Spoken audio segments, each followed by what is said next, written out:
Hey there, everybody. I hope you guys are doing well. It is Sunday, and I'm just taking this opportunity to put in a new video for you guys. And so today I am going to be talking about my coming out story, and it's kind of sad whenever time I think about it. And the way it came about is that I had a very I guess you would say a very quiet childhood because I never went out. When I was in school, I didn't raise my hand. I even if I didn't know the answer, I wouldn't raise my hand to answer that question. And so I guess you would say I was kind of like a low-class student. I guess you would say. And and then there was a time that my parents had split up. They got a divorce. So basically, my mother was taking care of the four of us kids, and it was really hard for her. And then she started seeing signs in me that with depression and I guess you would say sort of like moody. And so she didn't know what to do. I had a counselor in school, so I guess she talked to her and to see how I'm doing and all that kind of stuff. So the counselor had recommended a book which is called What's Happening to My Body, the book for boys. And at that time I was like about 17. I knew about the birds and bees. That time I knew I was gay, and but still at that stage I didn't come out yet. And when I was in the room by myself, I would either write short stories, watch TV, listen to music. There was a couple of times that I'd done some sketching, making pictures and stuff like that. So but if I went out, didn't know where to go. And at that time, I would be really depressed, low, and I went straight to the church, and where there was no ceremony. So basically, the church would be sort of empty. Maybe like a couple of people doing their own thing. But I sat wherever, and I started crying. And I didn't know why I was being depressed, or like why I was crying. I couldn't give an answer to myself. I even prayed and to help me get through this. And I think I would stay there for about a good hour or an hour and a half. But sometimes there's like the church that I went to. There was two different sections. There was like a smaller church, and then you got the main church. Sometimes I went into the smaller one if the doors were opened. If not, then I would go to the bigger church. So then my mother didn't know anything about this until like just recently, I would say about 6 weeks ago. I told her what happened, why I went to church, why I was crying. I didn't know why I was crying. And And all I kept thinking about is why my mother presented me this book. It was kind of embarrassing at the time, and it's like, how am I supposed to explain to her that, I wasn't into girls, I was always gay. As far as, the earliest memory that I remember was that my first experience was 10 years old. And at that time I knew I was gay. But when I was about 16 years old, I did date a girl, and we wrote letters back and forth, and I don't know, but she got someone to call me and saying, saying that,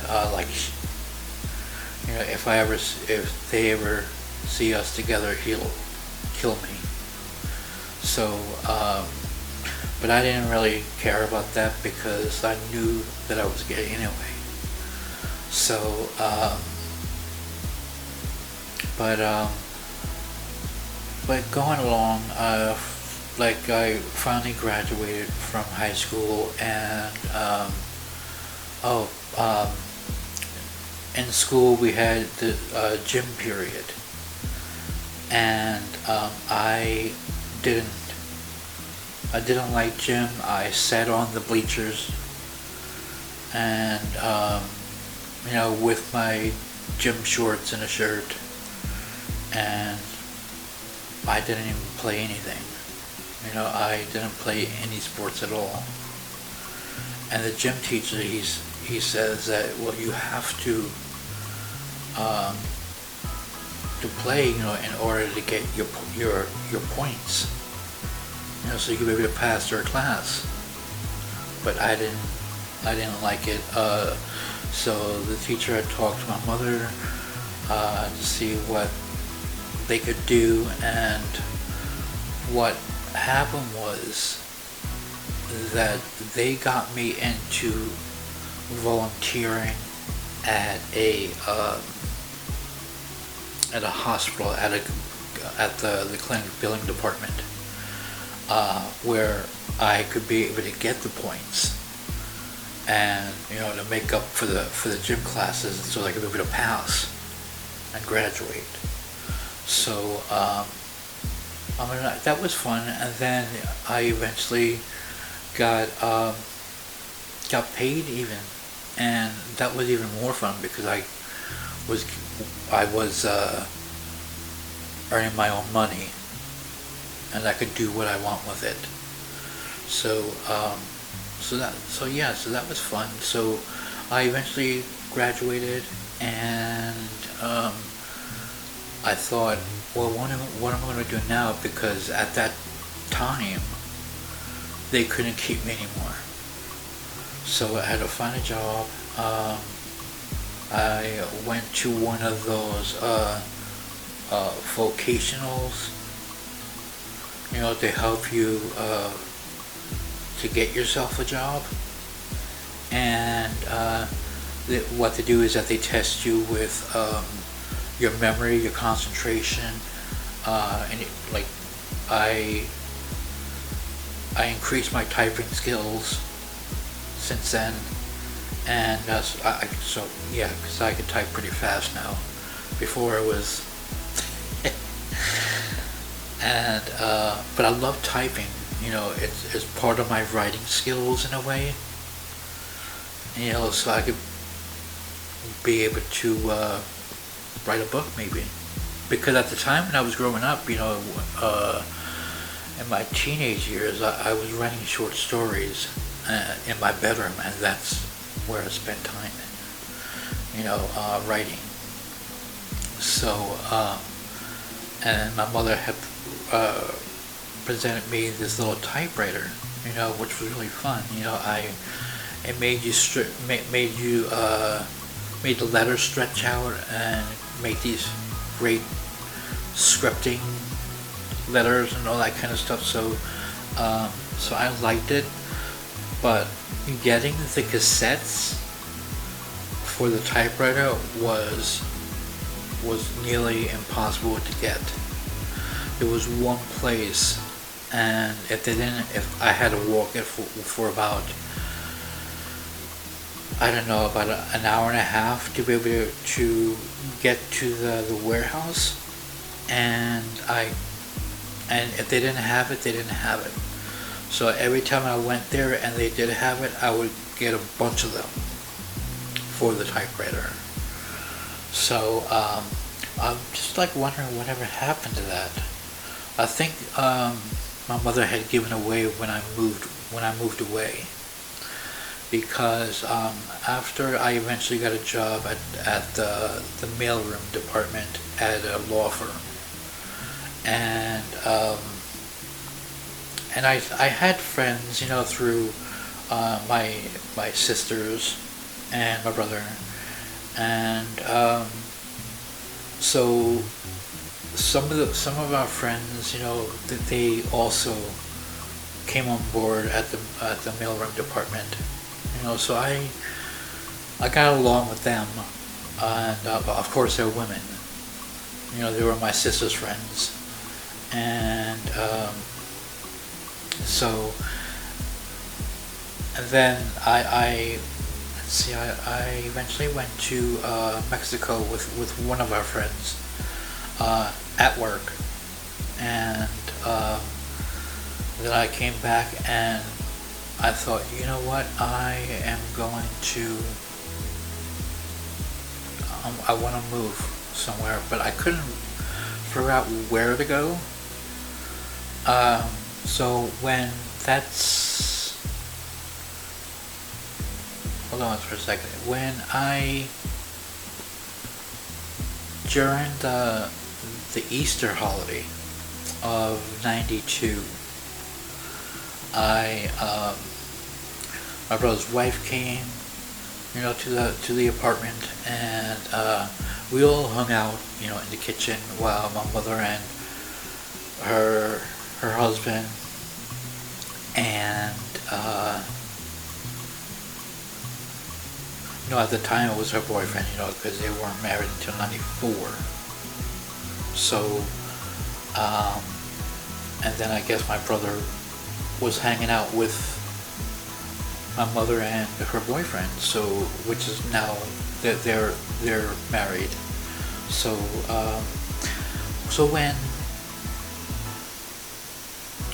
while we were talking inside the kitchen, me, my two sisters, and my brother's wife, I heard my name calling because my brother wasn't around, and the voice was my brother, and he was in my bedroom. At the end of the day, he was snooping. He was looking for Playboy magazines, and he says, "What's this?" I says, "You know, well, I'm gay." He says, "Well, do you have any Playboy magazines?" And I said, "No. Why would I have Playboy magazines?" You know, at that time, that stage, it was starting to come out a little bit, which I really wasn't ready to. And he started talking to me, and he says, "How do you know that you're gay?" I says, "Trust me, I know that I'm gay." I went underneath. There was a clothes unit.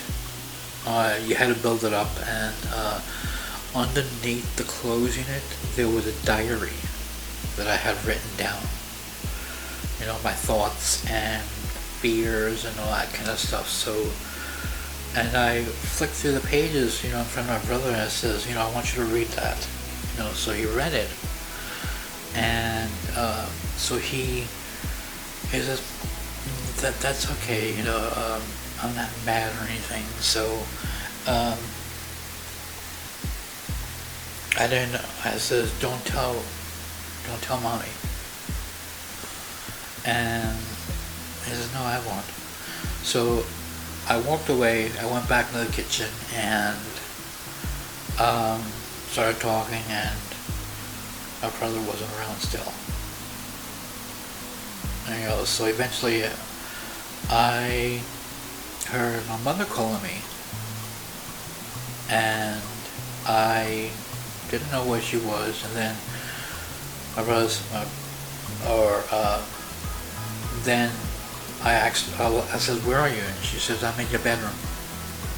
So I went into the bedroom, and then I heard the door close behind me. Apparently my brother was behind the door, and he closed the door. And my mother asked, what's this I hear about you having these gay magazines? And she didn't say gay magazines like a normal way. She goes, these gay magazines. Like she was kind of firm.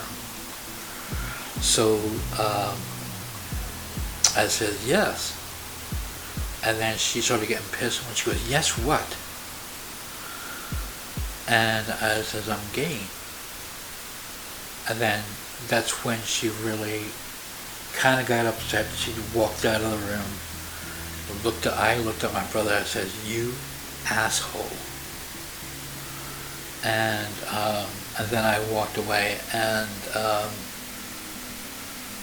my mother was upset. She talked to her boyfriend, and by the end of the night, the whole family knew. By the next day, all our friends, they knew. Word gets out pretty fast, and but they were all cool about it. I had a couple of friends that their cousins, they were gay, and so they were pretty much cool about that I was gay. So, but to this day, I don't trust my brother, because every time we talk and I say or do anything, he goes back to my mother. So I to this day I don't know where he's at. Well, I do know where he's at. He's in Mexico, and I don't know what he's doing. And I don't care what he's doing or if he's working or anything like that.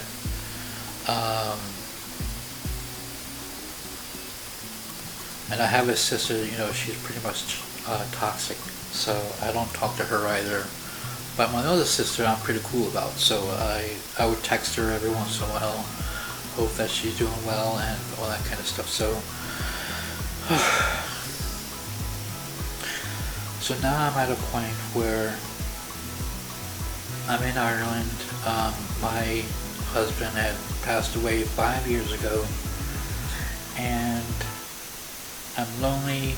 I don't know. I'm trying to keep a positive upon myself, and but yeah, so that's my coming out story, and I wanted to share it with you guys.